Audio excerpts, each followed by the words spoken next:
ವಿಜಯನಗರ.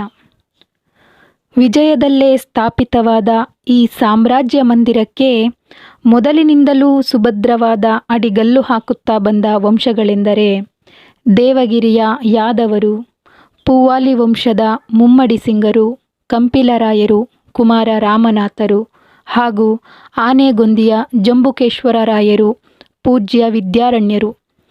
ಇವರ ಸಾಹಸ, ತ್ಯಾಗ, ಬಲಿದಾನ, ವಿದ್ಯಾರಣ್ಯರ ತಪಃಪ್ರಭಾವದಿಂದ ಸ್ಥಾಪಿತವಾದ ಕನ್ನಡಿಗರ ಹಿಂದೂ ಸಾಮ್ರಾಜ್ಯವೇ ವಿಜಯನಗರ ಸಾಮ್ರಾಜ್ಯ.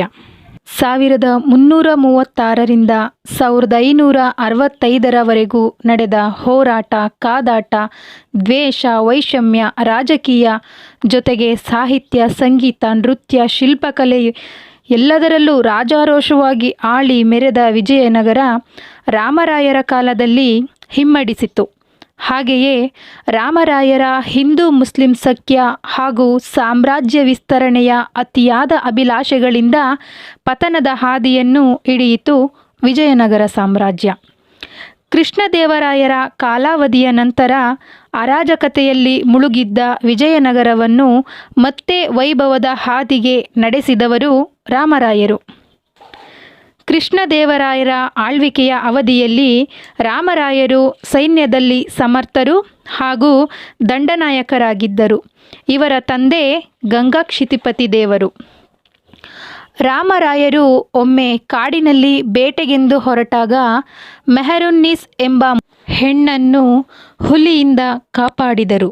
ನಂತರದ ದಿನಗಳಲ್ಲಿ ರಾಮರಾಯರು ಮೆಹರುನ್ನೀಸಳನ್ನು ಹಾಗೂ ಅವಳ ಸೌಂದರ್ಯಕ್ಕೆ ಮನಸೋತು ಅವಳನ್ನು ಬಯಸುತ್ತಾರೆ. ಇವರ ಪ್ರೇಮಕ್ಕೆ ಮೆಹರುನ್ನೀಸಳ ಅಣ್ಣ ಉನಿಲ್ ಮುಲ್ಕಾನು ಒಪ್ಪದ ಕಾರಣ ರಾಮರಾಯನು ಮೆಹರುನ್ನೀಸಳ ಕೈಬಿಡಬಾರದೆಂದು ಅವಳಿಗಾಗಿ ರಾಚೋಚಿತವಾದ ಭವನವನ್ನು ಸಿದ್ಧಪಡಿಸಿದನು. ಮೆಹರುನ್ನೀಸ್ ರಾಮರಾಯರು ಮದುವೆಯಾಗದಿದ್ದರೂ ಕೂಡ ಸತಿಪತಿಗಳಂತೆ ಇದ್ದರು. ರಾಮರಾಯನಿಗೆ ಮೆಹರುನ್ನೀಸಳು ಪ್ರೀತಿಯ ಮಡದಿಯೇ ಆಗಿದ್ದಳು. ಅವರೊಂದು ಬಗೆದರೆ ದೈವ ಒಂದು ಬಗೆದಂತೆ ಕೃಷ್ಣದೇವರಾಯನಿಂದ ರಾಮರಾಯನಿಗೆ ಒಂದು ಕರೆಯು ಬರುತ್ತದೆ. ಕೆಲವು ರಾಜಕೀಯ ಕಾರಣಗಳಿಂದ ಕೃಷ್ಣದೇವರಾಯನು ತನ್ನ ಮಗಳಾದ ತಿರುಮಲಾಂಬೆಯನ್ನು ರಾಮರಾಯನಿಗೆ ವಿವಾಹ ಮಾಡಿಕೊಡಲು ನಿಶ್ಚಯಿಸಿದ್ದನು. ರಾಮರಾಯನು ತನ್ನ ಏಳಿಗೆಗಾಗಿ ಹಾಗೂ ಮಹತ್ವಾಕಾಂಕ್ಷೆಗಾಗಿ ಈ ಸಂಬಂಧ ಅವಶ್ಯವೆಂದು ತಿಳಿದಿದ್ದನು. ಈ ಸಮಯದಲ್ಲಿ ಮೆಹರುನ್ನೀಸಳು ರಾಮರಾಯನ ಮಗುವಿನ ತಾಯಾಗಿದ್ದಳು. ರಾಮರಾಯನ ಮದುವೆ ವಿಚಾರ ಬಂದಾಗ ಮೆಹರುನ್ನೀಸಳು ತನ್ನ ಬೇಸರ ವ್ಯಕ್ತಪಡಿಸಿದ್ದಳು. ರಾಮರಾಯನು ತನ್ನ ಅಧಿಕಾರದ ಸ್ವಾರ್ಥತನದಿಂದ ಮೆಹರುನ್ನೀಸಳ ಮದುವೆ ಪ್ರಸ್ತಾಪದಲ್ಲಿ ಹಿಂಜರಿದನು. ಈ ಎಲ್ಲ ರಾಮರಾಯನ ನಡವಳಿಕೆಗಳಿಂದ ಬೇಸತ್ತ ಮೆಹರುನ್ನೀಸಳು ಅವನಿಂದ ದೂರಾಗಿ ತನ್ನ ಅಣ್ಣ ಉನಿಲ್ ಮುಲ್ಕಾನಲ್ಲಿ ಆಶ್ರಯ ಪಡೆದಳು. ನಂತರ ರಾಮರಾಯ ಹಾಗೂ ತಿರುಮಲಾಂಬೆಯರ ಮದುವೆ ನಡೆಯುತ್ತದೆ. ಮೆಹರುನ್ನೀಸಳಿಗೆ ಗಂಡು ಮಗುವಿನ ಜನನವಾಗುತ್ತದೆ. ಆ ಮಗುವೇ ಮಕದಮ್ ಖಾನ್ ಅಥವಾ ನಂತರದಲ್ಲಿ ಮುಕುಂದನಾಯಕ. ಆ ಮಗುವನ್ನು 6 ವರ್ಷ ತುಂಬಿದ ಬಳಿಕ ಅದರ ಮಾವನಾದ ಉನಿಲ್ ಮುಲ್ಕಾನು ರಾಮರಾಯನ ಬಳಿಗೆ ಕರೆತಂದು ಅವನಲ್ಲಿ ಆಶ್ರಯಕ್ಕೆ ಬಿಟ್ಟನು. ರಾಮರಾಯನು ಮಕದಮ್ ಖಾನ್ನನ್ನು ಮುಕುಂದನಾಯಕನೆಂಬ ಹೆಸರಿನಿಂದ ಕರೆಯುತ್ತಾನೆ ಹಾಗೂ ತನ್ನ ಮಗನ ಸಂಬಂಧದ ಗುಟ್ಟನ್ನು ಯಾರಿಗೂ ಹೇಳಬಾರದೆಂದು ಉನಿಲ್ ಮುಲ್ಕಾನಲ್ಲಿ ವಚನ ಪಡೆಯುತ್ತಾನೆ.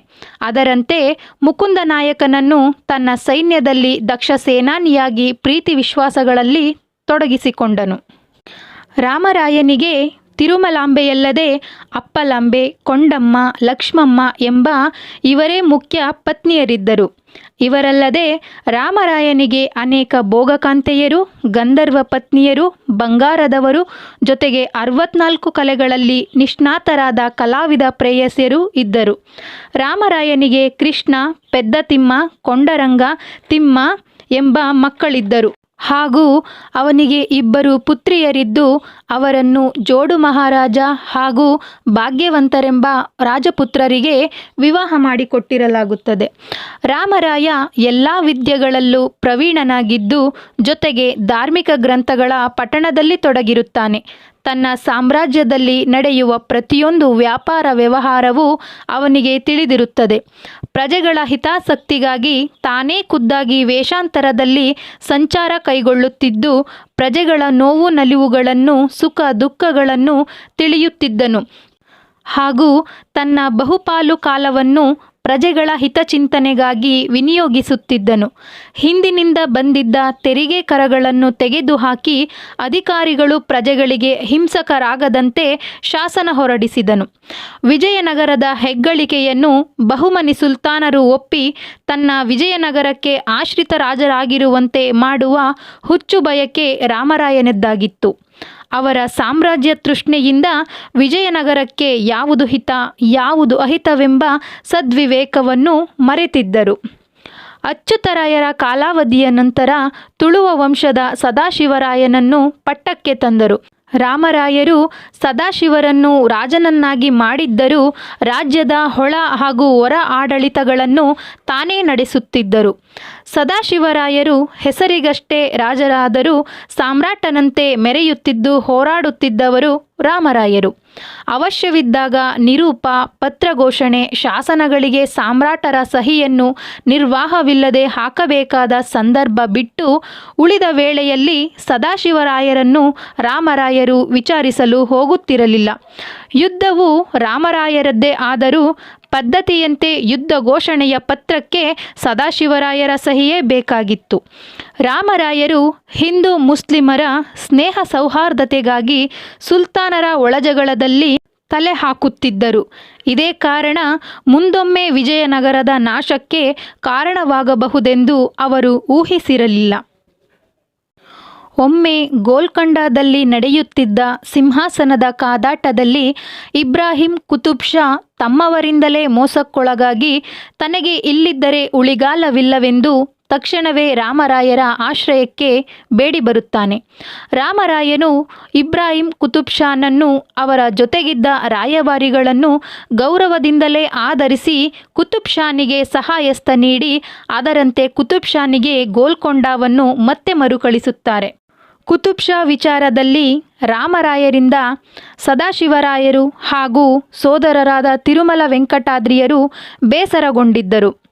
ರಾಮರಾಯರು ಕುತುಬ್ ಶಾ ಪರವಾಗಿ ನಿಂತು ತಾನು ಬಯಸಿದ್ದ ಹಿಂದೂ ಮುಸ್ಲಿಂ ಸ್ನೇಹ ಸಖ್ಯಕ್ಕೆ ಚ್ಯುತಿಬಾರದಂತೆ ನೋಡಿಕೊಂಡಿದ್ದರು. ಇಷ್ಟಲ್ಲದೆ ರಾಮರಾಯರು ತನ್ನ ಸಾಮ್ರಾಜ್ಯದಲ್ಲಿ ಮುಸ್ಲಿಮರಿಗೆ ಒಳ್ಳೆಯ ಆದ್ಯತೆಯನ್ನಿಟ್ಟಿದ್ದರು. ಅವರಿಗಾಗಿಯೇ ಮಸೀದಿಗಳನ್ನು ಕಟ್ಟಿಸಿದ್ದರು. ಹಿಂದೂ ಮುಸ್ಲಿಮರಲ್ಲಿ ಧರ್ಮಭೇದ ಬಾರದಂತೆ ಸಮಾನತೆ ತೋರಿದ್ದರು. ಕ್ರಿಸ್ತಶಕ 1557ರಲ್ಲಿ ಬಿಜಾಪುರದ ಇಬ್ರಾಹಿಂ ಆದಿಲ್ ಶಾನು ತೀರಿಕೊಂಡರು. ಇವರ ನಂತರ ಮಗನಾದ ಆಲಿ ಆದಿಲ್ ಶಾರು ಪಟ್ಟಕ್ಕೆ ಬಂದರು. ಇವರಿನ್ನೂ ಚಿಕ್ಕವರಿದ್ದ ಕಾರಣ ಇನ್ನಿತರ ಸುಲ್ತಾನರಾದ ಅಹಮದ್ ನಗರದ ಹುಸೇನ್ ನಿಜಾಂ ಶಾ ಹಾಗೂ ಬೀರರ್ನ ಬುರಾನ್ ನಿಜಾಂ ಶಾ ಇವರನ್ನು ವಂಚಿಸಿ ತಾವೇ ಸಿಂಹಾಸನಕ್ಕೇರಲು ಹೊಂಚು ಹಾಕಿದ್ದರು. ಆಲಿ ಆದಿಲ್ ಶಾನ ತಂದೆಗೆ ರಾಮರಾಯರ ವ್ಯಕ್ತಿತ್ವದ ಪರಿಚಯವಿದ್ದ ಕಾರಣ ತನ್ನ ಮರಣಕ್ಕೂ ಮುನ್ನ ಆಲಿ ಆದಿಲ್ ಶಾನಿಗೆ ಕಿವಿಮಾತು ಹೇಳಿದರು. ನನ್ನ ಮರಣಾನಂತರ ನೀನು ಸಿಂಹಾಸನ ಏರುವುದು ಹಾಗೂ ಬಿಜಾಪುರ ರಾಜ್ಯವನ್ನು ಉಳಿಸಿಕೊಳ್ಳುವುದು ಅಸಾಧ್ಯ. ಆದ್ದರಿಂದ ನೀನು ಇಲ್ಲಿಯ ಯಾರನ್ನೂ ನಂಬಬೇಡ. ಕುಟಿಲನಾದ ನಿಜಾಂ ಶಾನನ್ನು ನಂಬಲೇಬೇಡ. ಈ ಸಮಯದಲ್ಲಿ ನಮಗೆ ನೆರವಾಗುವವರೆಂದರೆ ಅವರು ಕೇವಲ ರಾಮರಾಯರು ಮಾತ್ರ ಎಂದು ರಾಮರಾಯನನ್ನು ಬಗೆ ಬಗೆಯಾಗಿ ಹೊಗಳಿ ಆಲಿ ಆದಿಲ್ ಶಾನನ್ನು ರಾಮರಾಯರ ನೆರವು ಯಾಚಿಸಲು ಹೇಳಿದನು. ನಂತರದ ದಿನಗಳಲ್ಲಿ ಆದಿಲ್ ಶಾನು ತಂದೆ ಹೇಳಿದ್ದಂತೆ ರಾಜ್ಯದಲ್ಲಿ ಕುಟಿಲತನ ಹಡಗಿ ಮುಂದೆ ಆದಿಲ್ ಶಾನ ಜೀವಕ್ಕೆ ಗಂಡಾಂತರ ಬಂದ ಕಾರಣ ನೇರ ಅವನು ವಿಜಯನಗರಕ್ಕೆ ಧಾವಿಸಿದನು. ಈ ಸಂದರ್ಭದಲ್ಲಿ ವಿಜಯನಗರದಲ್ಲಿ ಮೌನ ಹಾಗೂ ದುಃಖದ ವಾತಾವರಣ ಸೃಷ್ಟಿಯಾಗಿತ್ತು. ರಾಮರಾಯನ ಪ್ರೀತಿಯ ಮಗನಾದ ಕೃಷ್ಣನು ಗತಿಸಿದ್ದನು. ರಾಮರಾಯನು ಪುತ್ರವಿಯೋಗದಿಂದ ನೊಂದಿರುವಾಗಲೇ ಆಲಿ ಆದಿಲ್ ಶಾನು ಆಶ್ರಯ ಬೇಡಿ ಬಂದು ತನ್ನ ನೆರವು ಯಾಚಿಸಿದನು. ರಾಮರಾಯನು ತನ್ನ ಮಗನ ವಯಸ್ಸಿನವನೇ ಆದ ಆಲಿ ಆದಿಲ್ ಶಾನಲ್ಲಿ ತನ್ನ ಮಗನನ್ನೇ ಕಂಡಷ್ಟು ಸುಪ್ರೀತನಾದನು. ಜೊತೆಗೆ ತಿರುಮಲಾಂಬೆಯೂ ಕೂಡ ಆಲಿ ಆದಿಲ್ ಶಾನನ್ನೇ ಕೃಷ್ಣನೆಂದು ಕರೆದಳು. ಕೆಲವು ದಿನಗಳಿದ್ದರೂ ಕೂಡ ಆಲಿ ಆದಿಲ್ ಶಾನಿಗೆ ತಂದೆ ತಾಯಿಗಳೇ ಆಗಿದ್ದರು ರಾಮರಾಯ ತಿರುಮಲಾಂಬೆಯರು. ಅವನು ಕೂಡ ಅವರನ್ನು ಅಪ್ಪಾಜಿ ಅಮ್ಮನೆಂದೇ ಕರೆಯುತ್ತಿದ್ದನು. ಹೀಗೆ ಆಲಿ ಆದಿಲ್ ಶಾನು ತಾನು ಬಂದ ಕಾರ್ಯವನ್ನು ಕೂಡ ರಾಮರಾಯನಿಗೆ ಅರುಹಿದನು. ರಾಮರಾಯನು ತನ್ನ ಸಂಪೂರ್ಣ ಬೆಂಬಲವನ್ನು ಆಲಿ ಆದಿಲ್ ಶಾನಿಗೆ ಕೊಟ್ಟು ಬಿಜಾಪುರದ ಸಿಂಹಾಸನವನ್ನು ದೊರಕಿಸಿಕೊಟ್ಟನು. ಹೀಗೆ ರಾಮರಾಯ ಆದಿಲ್ ಶಾನ ಸ್ನೇಹ ಸಂಬಂಧ ಬಾಂಧವ್ಯಗಳು ತಂದೆ ಮಗನಂತೆ ಬೆರೆತಿತ್ತು. ಅಹಮದ್ ನಗರದ ನಿಜಾಂ ಶಾನಿಗೆ ರಾಮರಾಯನ ಮೇಲೆ ಅತೀವವಾದ ದ್ವೇಷವಿತ್ತು. ಜೊತೆಗೆ ತನ್ನಿಂದ ಕಿತ್ತುಕೊಂಡಿದ್ದ ಕಲ್ಯಾಣಿಯನ್ನು ಆಲಿ ಆದಿಲ್ ಶಾನಿಗೆ ರಾಮರಾಯನು ಸ್ನೇಹದ ಕಾಣಿಕೆಯಾಗಿ ನೀಡಿದ್ದನು. ಕಲ್ಯಾಣಿ ರಾಮರಾಯನ ಅಧೀನದಲ್ಲಿದ್ದರೂ ಸಹಿಸುತ್ತಿದ್ದ ನಿಜಾಂ ಶಾನಿಗೆ ತನ್ನ ಪ್ರತಿಪಕ್ಷಿಯಾದ ಆದಿಲ್ ಶಾಗೆ ನೀಡಿದ್ದುದು ಸಹಿಸದೇ ಹೋಗಿತ್ತು. ಇದನ್ನು ಮರುಪಡೆಯಲು ಅವನು ಯುದ್ಧ ಬಯಸಿದ್ದನು. ಇದೇ ಕಾರಣದಿಂದಾಗಿ ಇನ್ನುಳಿದ ಸುಲ್ತಾನರಲ್ಲಿ ನಿಜಾಂ ಶಾನು ವಿಷದ ಬೀಜ ಬಿತ್ತಲು ಸಿದ್ಧನಾದನು. ರಾಮರಾಯನ ಅಭಿಮಾನಕ್ಕೆ ಪಾತ್ರನಾಗಿದ್ದ ಗೋಲ್ಕೊಂಡ ಕುತುಬ್ ಶಾನಿಗೆ ಮೊದಲು ತಲೆಕೆಡಿಸಲು ಮುಂದಾದನು. ರಾಮರಾಯರ ಬಗ್ಗೆ ವಿಶ್ವಾಸವಿದ್ದ ಕುತುಬ್ ಶಾನು ಮೊದಲಿಗೆ ನಿಜಾಂ ಶಾನ ಮಾತುಗಳನ್ನು ತಲೆಗೆ ತೆಗೆದುಕೊಳ್ಳಲಿಲ್ಲ. ಆದರೆ ನಿಜಾಂ ಶಾನು ಕಲ್ಯಾಣಿಯನ್ನು ಮತ್ತೆ ಪಡೆಯುವ ದುರಾಸೆಯಿಂದ ರಕ್ತ ಸಂಬಂಧಕ್ಕಿಂತ ಬೇರೆ ಗಾಢವೂ ಸುಲಭವಾದ ಮಾರ್ಗವಿಲ್ಲವೆಂದು ಕುತುಬ್ ಶಾನಿಗೆ ತನ್ನ ಮಗಳಾದ ಬೀಬಿ ಜಮಾಲಿಯನ್ನು ಕೊಟ್ಟು ವಿವಾಹ ಮಾಡಿದನು. ಈ ವಿದ್ರೋಹಕರ ಚಟುವಟಿಕೆಗಳು ರಾಮರಾಯನಿಗೆ ತಿಳಿದು ಆ ಸುಲ್ತಾನ್ ನಿಜಾಂ ಶಾನಿಗೆ ಬುದ್ಧಿ ಕಲಿಸಲು ಅಹಮದ್ ನಗರದ ದಂಡಯಾತ್ರೆಗೆ ಸನ್ನದ್ಧನಾದರು. ಇನ್ನೊಂದು ದಿಕ್ಕಿನಿಂದ ಬಂದ ವೆಂಕಟಾದ್ರಿ ಹಾಗೂ ಅವನ ಸೈನಿಕರು ಗೋಲ್ಕೊಂಡ ಅಹಮದ್ ನಗರಗಳಿಗೆ ಮುತ್ತಿಗೆ ಹಾಕಿ ವಿಶ್ವಾಸದ್ರೋಹ ಮಾಡಿದ ಅವರ ಮೇಲಿನ ಸೇಡಿಗಾಗಿ ಅಲ್ಲಿನ ಜನರಿಗೆ ಚಿತ್ರಹಿಂಸೆ ಕೊಟ್ಟು ಮಸೀದಿಗಳನ್ನು ನೆಲಕ್ಕುರುಳಿಸಿ ಚಿಕ್ಕವರು ಮುದುಕರೆನ್ನದೆ ಕೊಲೆ ಮಾಡಿದರು. ಹೆಂಗಸರನ್ನು ಅತ್ಯಾಚಾರಗೈದರು. ಪವಿತ್ರವಾದ ಸ್ಥಳಗಳನ್ನು ಅಪವಿತ್ರಗೈದರು. ಹೀಗೆ ಅಹಮದ್ ನಗರವನ್ನು ಹಾಳುಗೆಡವಿ ರಾಕ್ಷಸ ವರ್ತನೆ ತೋರಿದ್ದರು. ಈ ಕಾರಣದಿಂದಾಗಿ ಕುತುಬ್ ಶಾನು ನಿಜಾಂ ಶಾನು ತಮ್ಮ ರಾಯಭಾರಿಗಳನ್ನು ರಾಮರಾಯನಲ್ಲಿಗೆ ಕಳುಹಿಸಿ ಸಂಧಾನಕ್ಕಿಳಿಸಿದರು. ಅಹಮದ್ ನಗರದಲ್ಲಾದ ಕೃತ್ಯಗಳು ರಾಮರಾಯನಿಗೆ ತಿಳಿಯದೇ ಆದ ಅಚಾತುರ್ಯವಾಗಿತ್ತು. ಜೊತೆಗೆ ಈ ಕಾರಣದಿಂದಾಗಿ ರಾಮರಾಯನು ಮರುಗಿದ್ದನು. ತಮ್ಮವರಿಂದಾದ ತಪ್ಪನ್ನು ಸರಿಪಡಿಸಲು ತಾನೇ ಪರಿಹಾರ ಕೊಟ್ಟು ಜನರಲ್ಲಿ ಸಮಾಧಾನಗೊಳಿಸಿದನು. ಅಹಮದ್ ನಗರ ಗೋಲ್ಕೊಂಡಗಳಲ್ಲಿ ನಡೆದ ಹತ್ಯಾಕಾಂಡವನ್ನು ಸಹಿಸದ ನಿಜಾಂ ಶಾ ರಾಮರಾಯನ ಮೇಲೆ ಸೇಡು ತೀರಿಸಿಕೊಳ್ಳಲು ನಿರ್ಧರಿಸಿದನು. ಇದು ತನ್ನಿಂದಷ್ಟೇ ನಡೆಯದ್ದೆಂದು ತಿಳಿದಿದ್ದ ಅವನು ಎಲ್ಲ ಸುಲ್ತಾನರ ಮನವೊಲಿಸಲು ನಿರ್ಧರಿಸಿದನು. ಮೊದಲಿಗೆ ಕುತುಬ್ ಶಾನಲ್ಲಿ ವಿಷದ ಬೀಜ ಬಿತ್ತಿದ್ದ ನಿಜಾಂ ಶಾನು ನಂತರದಲ್ಲಿ ಬೀರೂರಿನ ಬುರಾನ್ ಶಾ, ಬೀದರ್ನ ಬರೀದ್ ಶಾ ಇವರನ್ನು ತನ್ನೆಡೆಗೆ ಸೆಳೆದನು. ಈ ನಾಲ್ವರು ಒಗ್ಗಟ್ಟಾಗಿ ಸೇರಿ ಬಿಜಾಪುರದ ಆಲಿ ಆದಿಲ್ ಶಾನನ್ನು ಈ ಯುದ್ಧಕ್ಕೆ ಒಪ್ಪಿಸಲು ಒಟ್ಟಾಗಿ ಹೊರಡುತ್ತಾರೆ. ಇವರ ಮೊದಲನೆಯ ಪ್ರಯತ್ನದಲ್ಲಿ ಆಲಿ ಆದಿಲ್ ಶಾನು ಈ ಒಪ್ಪಂದಕ್ಕೆ ಸಮ್ಮತಿಸುವುದಿಲ್ಲ. ಅವನಿಗೆ ರಾಮರಾಯರ ಮೇಲಿದ್ದ ಅಪಾರ ವಿಶ್ವಾಸದಿಂದ ಅವನಿಗೆ ಈ ಯುದ್ಧ ಪ್ರಿಯವೆನಿಸಲಿಲ್ಲ.